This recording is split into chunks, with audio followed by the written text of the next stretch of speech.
Okay, welcome to our latest podcast with Olympic athlete Sonia Samuels, who's joining us here to share her experiences of that wonderful day, which was 9 years or so ago now, in 2016, or 8 years ago, whatever it was, nearly a decade ago. I'm losing my mind here. But Sonia, before we do that, you've had some very good recent performances, I think, up in your native northeast. Tell us about that. Yeah, so on Monday it was the 9th of June, and it's always the Blaydon races in the northeast. So yeah, I made the journey back up to the northeast to run the Blaydon races, and actually took the win. Didn't feel amazing. It was raining and windy, but it's always a great atmosphere, and it's always a great event to be involved in. So I was really pleased to get back and race that. And actually I had a bit of an injury before Christmas, that turned into like a 5-month layoff. So it's really nice to actually get back out there and be able to run my best again. Yeah, because you're from the Northeast originally, aren't you? I think you Yeah. reside in the East Midlands now. What was it like just going home and seeing people? Oh, it's amazing because, like, it's just such a friendly place to be, and I'm really proud to be a Geordie.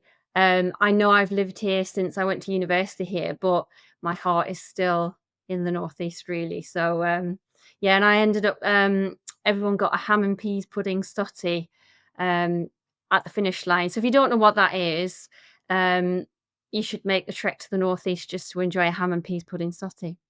Yeah, and you've had some great performances in recent years up in the Northeast, probably most famously the Great North Run, where a few years ago you placed fourth, I believe, as a masters athlete. Talk us through that one.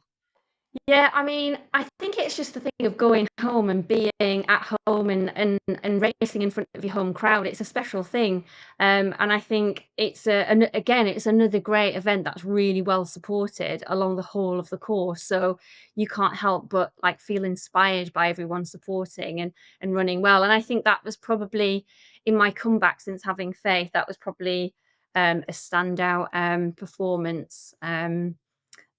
Outside of my marathons as well. So yeah, it's really important for me to go back to the northeast and support running up there as well. Brilliant. But we are here primarily to talk about that most famous of days. I suspect it was possibly the greatest day of your career, if not your life. 14th of August, I believe, 2016, Rio de Janeiro. Now you were 37 years of age at the time, and you lined up on the start line for the Olympic marathon. I mean, what an experience. Just try and bottle it for us. Do you know what? It's really difficult to put into words how that feels because, as a 12-year-old, it was something that I aspired to do.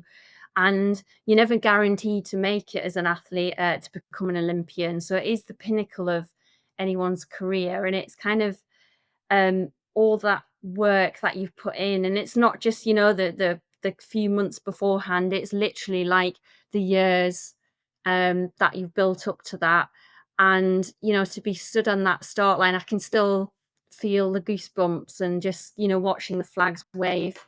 um yeah, it's something very, very special. I don't think you appreciate um that achievement, or what you're actually doing, until much later on. It's like, you finish the race and you're like, "Oh, I didn't have my best race." But actually, like 8 years on, I can look back at it and think, "Do you know what? That was amazing." And I appreciate it a lot more now than I did probably 8 years ago. Sure. Are you almost saying that you, in hindsight, retrospectively, you're able to enjoy the memory of the experience more than you were at the Yeah, I time? think I think like most athletes, they finish a race and they're like, "Oh, I could have run quicker," or they're always kind of dissecting and thinking, "Right, I could have done better." And it's that perfectionist in us, in it, that you want the perfect race. It doesn't always go as well as you want it to, but actually looking back, yeah, you do appreciate those moments a lot more than when you're actually in them sometimes, I think. Of course. And you said finishing the race. I mean, I think something like, was it something like 24 women didn't finish the race, and Yeah. the temperatures were quite extreme, weren't they? Talk us through how hot it was on the day. Was it 66 degrees Fahrenheit, something like Yeah, I that? think that the conditions were quite tough. And again, it's always kind of getting the fueling right and your pace right, sticking to your own race plan, because yeah, you can be enthusiastic and go off with the pace, but it's not always going to work out for you in those kind of conditions. So you do have to think about these things on your feet, but also in the days coming up to it. Um, and it was, I think, uh, from what I remember, there were 10, it was a 10K loop. So you were going round and round this loop, which again plays with your head. So yeah, those conditions were tough. So I think that did show in like the dropout rate as well.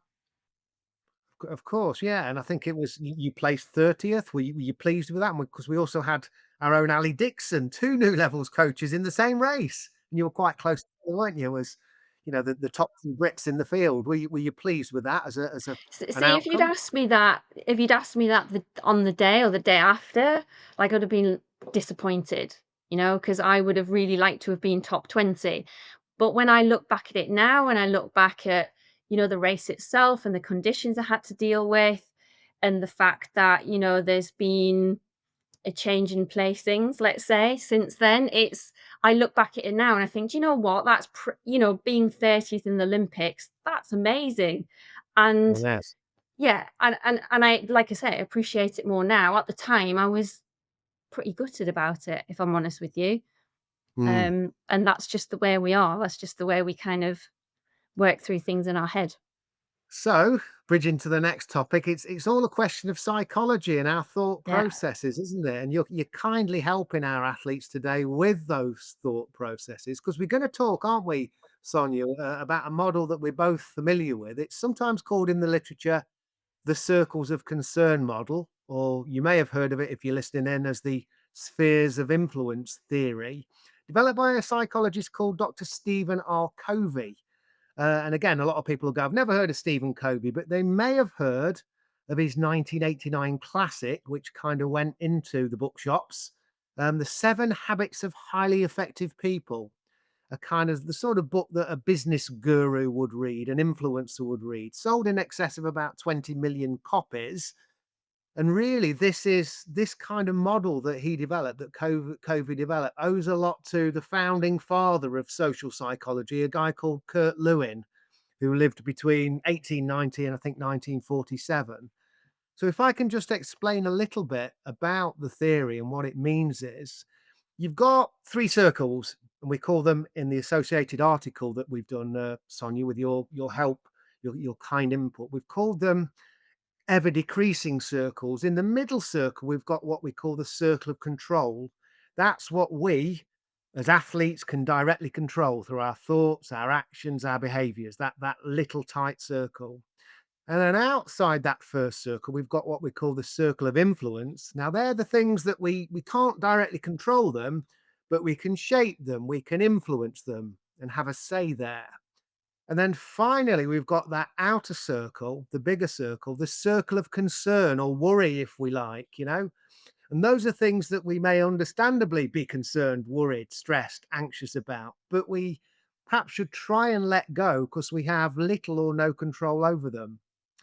And this is something that you've done quite kindly for us, Sonia, retrospectively. Looking back at your Olympic experience, you listed your kind of pre-race and during race preparation according to those 3 circles, didn't you? Control, influence, and concern. Just say a little bit about that process and why it might be helpful for the athletes you now work with.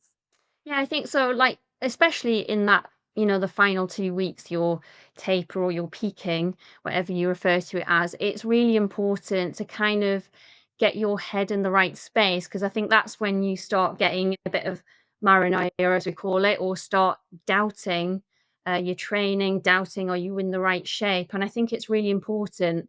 Um, you've obviously got the physical training of the 3 or 4 months building up to the marathon, but it's also important to get our mindset right as well. So that when we come to race day, when we come to that final week, when we're worried about things, that we can rationalize them and put them in a Yes. box and think, "Do you know what? I am ready because I've done this, this, and this."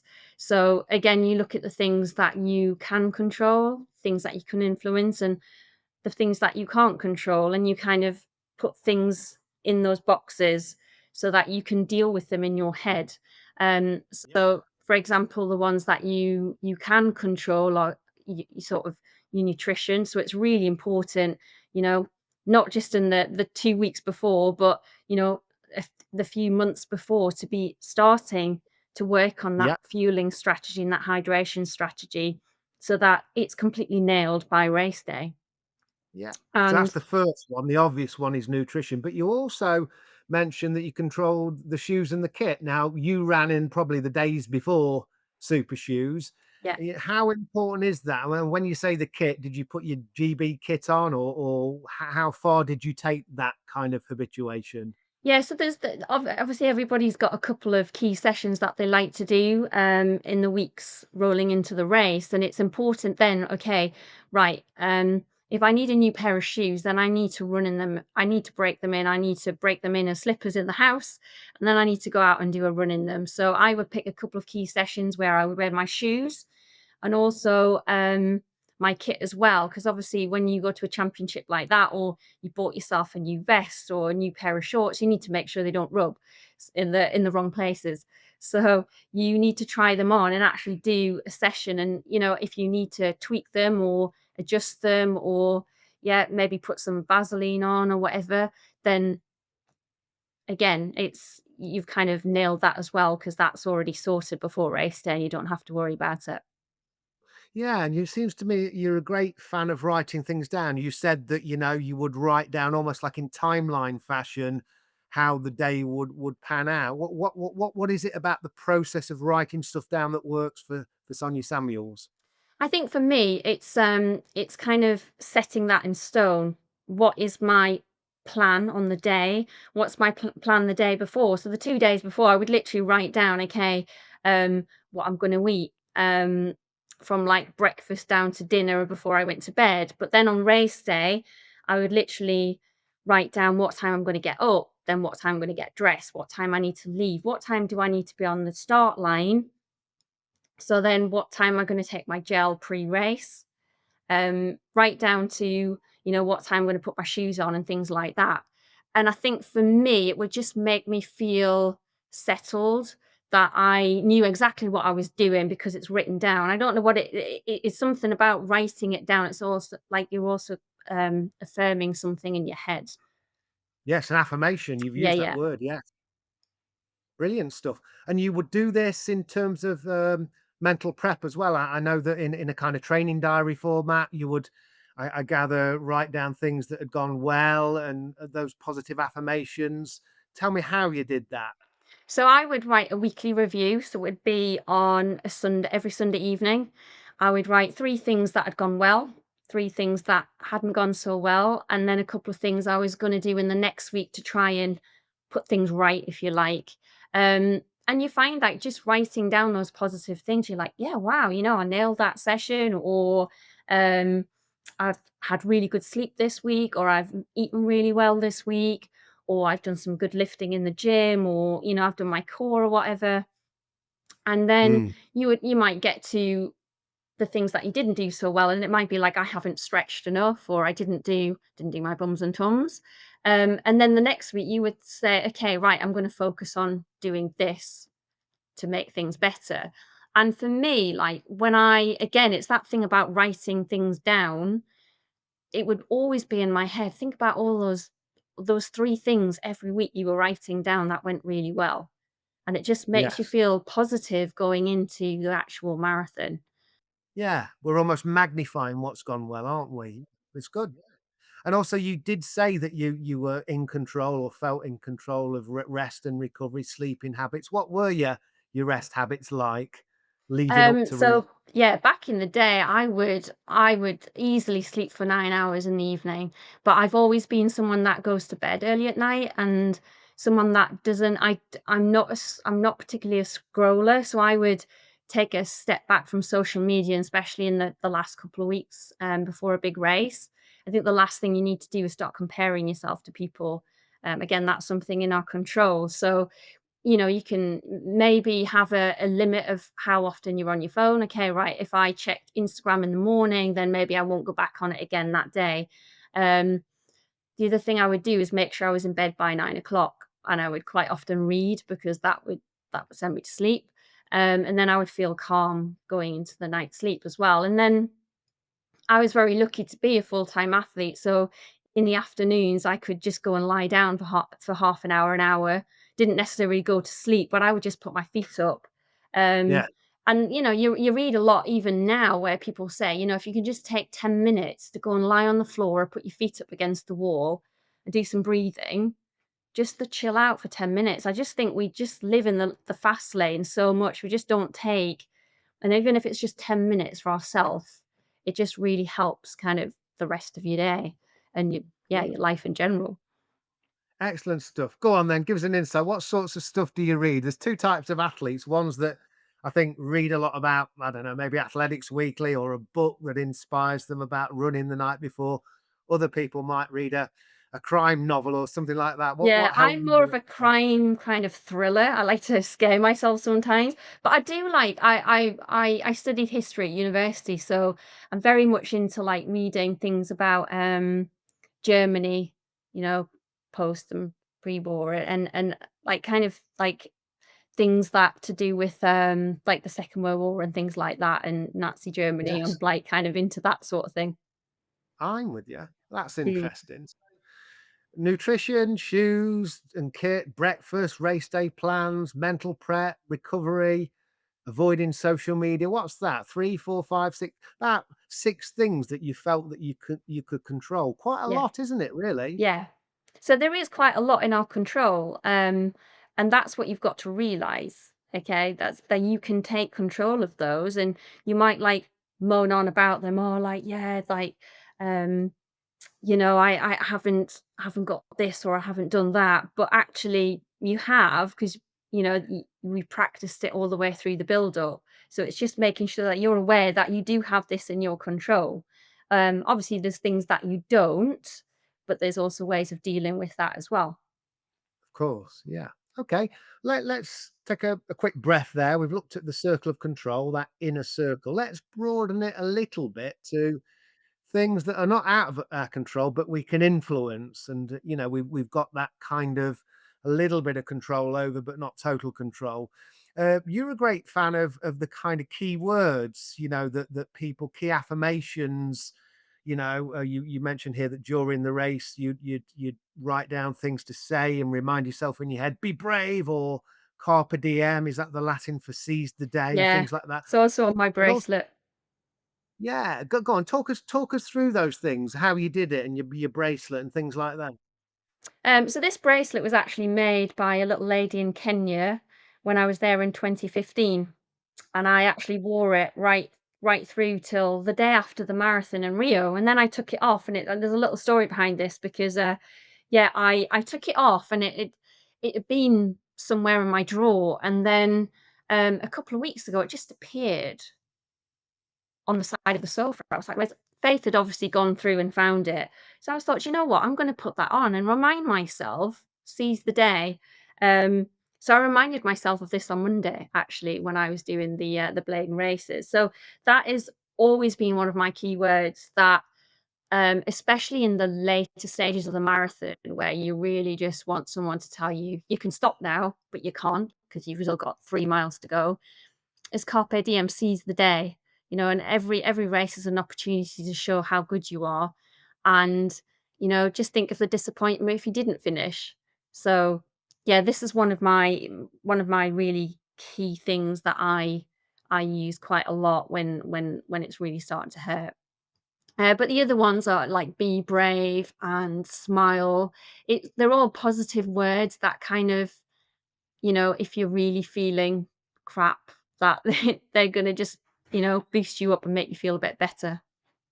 Yes, I'm with you. And also a bit like our coach and ambassador, the great Paula Radcliffe herself. You were a fan of counting. Did you count during the marathon as a distraction technique, or did you do any of Yeah, that? I do actually, and I do that in training. Again, when it's really starting to hurt, I count to 100 until I feel comfortable and calm again.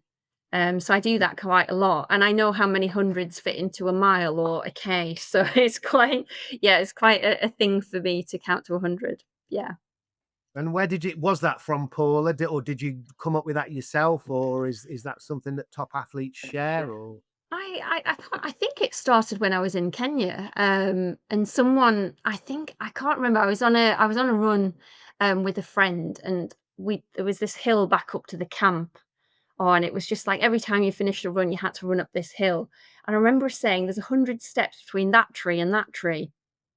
And I was like, "Why?" Mm. She said, "Oh, well, I just help it. I find it helps me get to the top of the hill." So I thought, "Oh, that sounds good." So again, I think it's the sharing thing, isn't it? Um, Yeah, yeah. yes. And how about tactics? Because you must have discussed with your coach, your kind of race tactics and how you'd pace it and whether you were going to run even pace or a negative split, whatever. But you can't really control what the gold medal winner, I think it was Jemima Sumgong from Kenya. You can't really control what the lead pack does or whatever. How did you manage to kind of have a plan but improvise? Again, I think you take it from training, you have a look and say, well, what is the pace that I'm a pretty even split sort of person. So I would like to kind of keep the pace consistent. That's just the way I like to run. So again, it was Yeah. basing my plan on, okay, what kind of shape am I in? But then it's also having the scenarios, okay, if it goes off really slow, um, then you're gonna have to pick it up in the later stages. So I think it's just having the scenarios in your head of what it might or it might go off hard. So it's having those scenarios in your head and being prepared for whatever happens when that gun goes off. Um, so again, you don't have that completely in your control, but then you're happy that right, if it goes off hard, I'm just gonna sit off it, or if it goes off slow, I'm just gonna sit in the pack and work your race plan around that. So really, there's in talking about strategies and keywords and those mental techniques, those affirmations, the counting, and having a plan.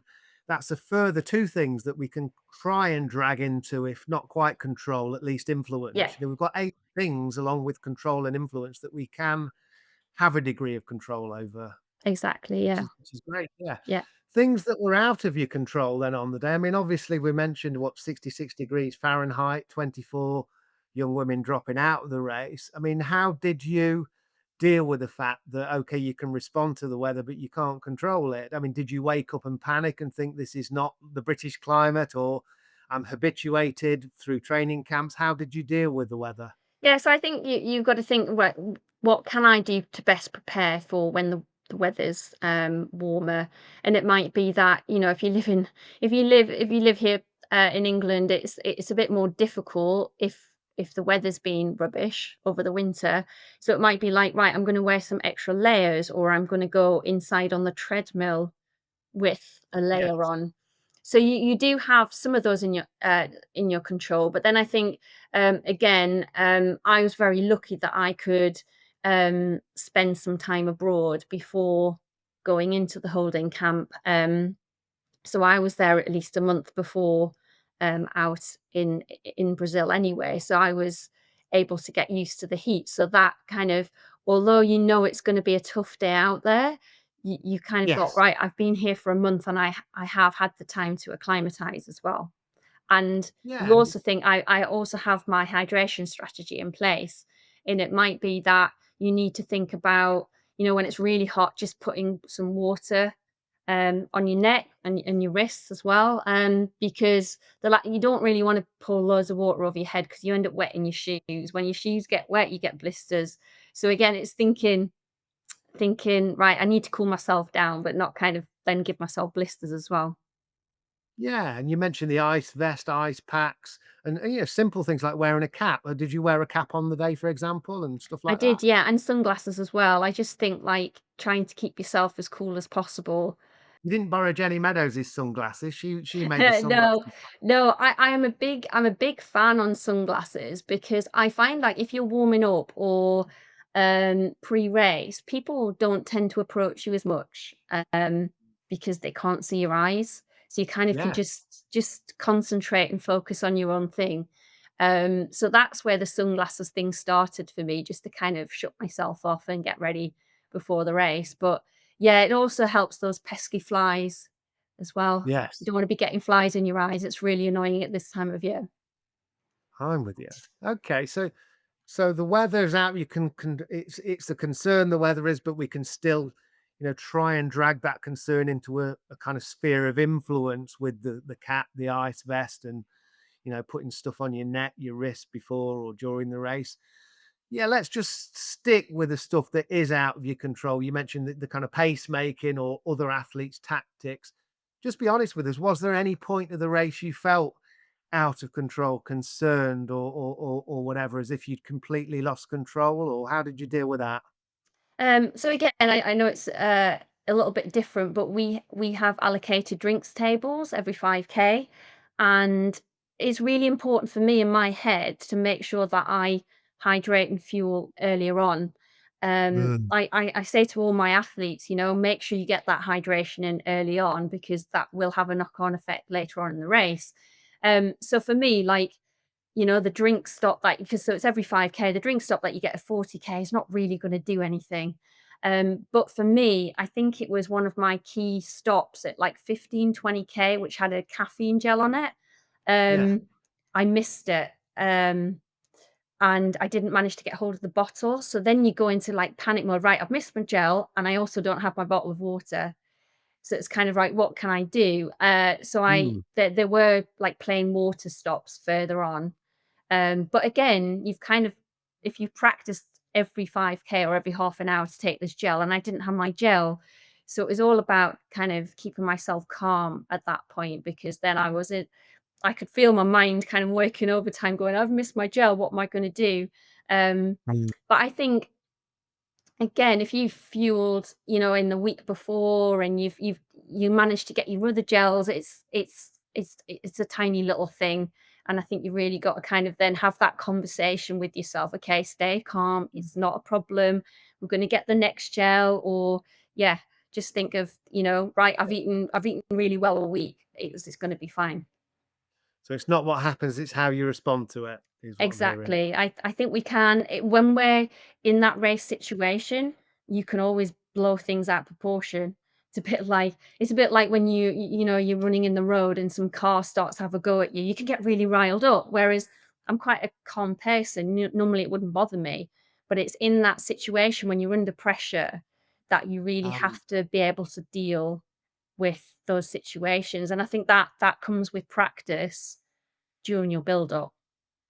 Excellent. And just stepping back then, according to my little informal abacus that I've got here, 6 things that you felt that you could, control, further 2 things that you feel that you could have influenced, and just really 3 things that are maybe beyond your control. But that's sort of by my math, something like it's 3/4 of the things that you're experiencing and facing in an Olympic final, you felt that you could control.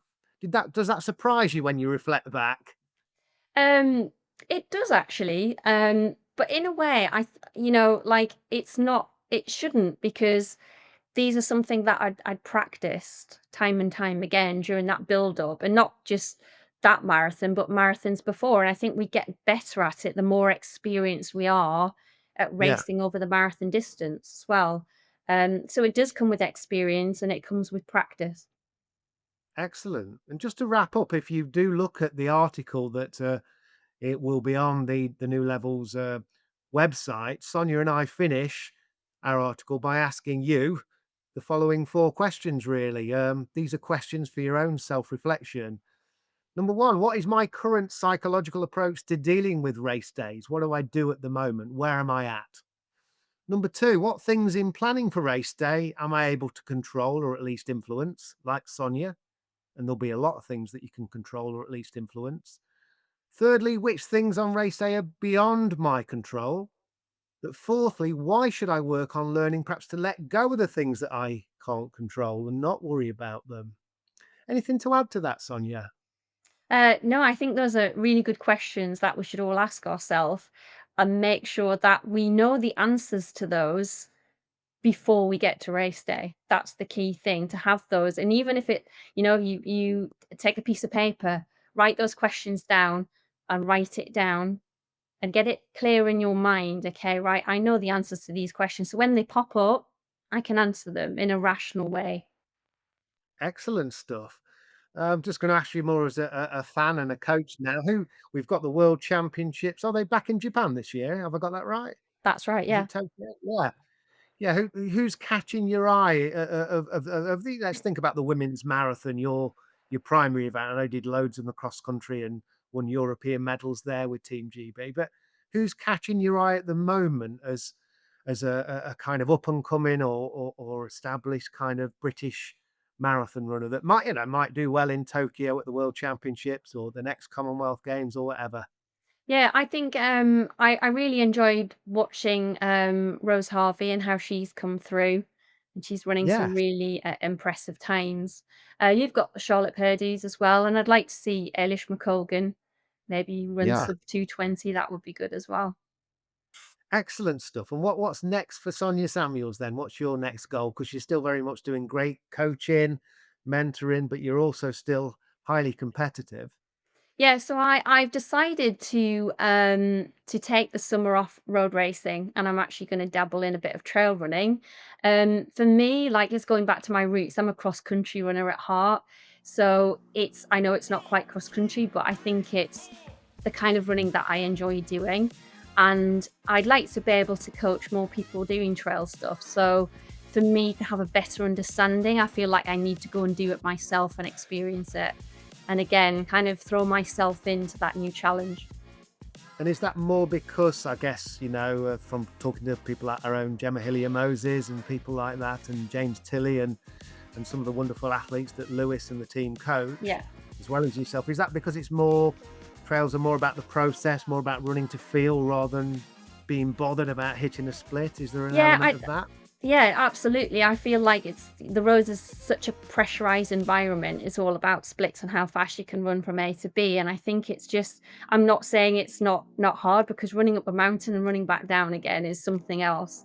Um, but I think it's a lot more accessible to more people to people as well. And for me, it's kind of it's what running is. It's running free and not necessarily Yeah. against the clock. Brilliant. And your own coaching with new levels is highly successful. You do a number of one-to-ones. Also, people can access you through because you are based in the East Midlands. You're a great supporter of our monthly Friday night track sessions. Have Yeah. you enjoyed them? You were doing some drills for us the other night. Talk us through Yeah, I that. mean, they're brilliant. It's just an opportunity for people to come together, and you don't have to be, you don't have to be running a certain pace. It's for everybody. There's people for everybody to run with, and I just think it's a great atmosphere. And I think it's a great thing to bring people together to share what is, a sport that's just amazing.